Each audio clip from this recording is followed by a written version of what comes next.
Yannick, vous représentez ici Frédéric Bonizek et Cécile Girardot, qui sont deux auteurs qui proposent des petits contes tout à fait adorables. Nous avons ici un crocodile dans ma baignoire, avec un crocodile tout aussi charmant que le crapaud charmeur qui ne se trouve pas très loin.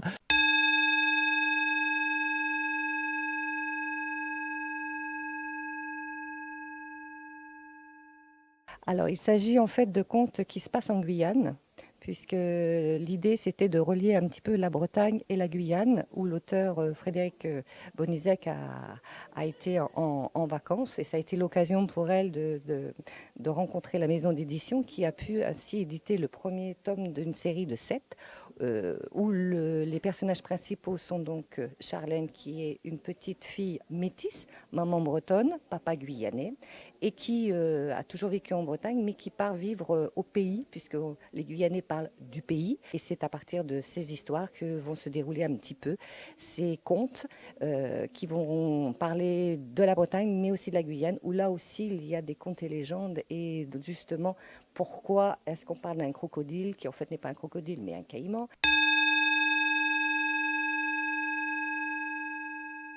Ce petit monde nous fait vivre des choses très intéressantes qui se passent sous les tropiques.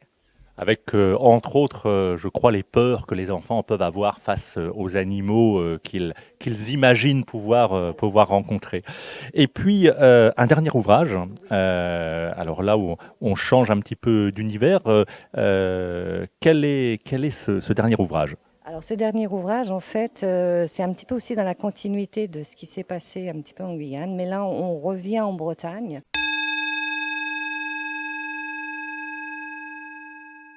Donc des contes et légendes sur trois histoires qui ont un lien particulier, mais le fondement c'est effectivement un petit peu parler de l'amour par rapport à la première histoire où on revit les histoires des Vikings contre les Bretons, où on a eu effectivement l'invasion des Vikings en Bretagne et qui ont été rejetés à la mer.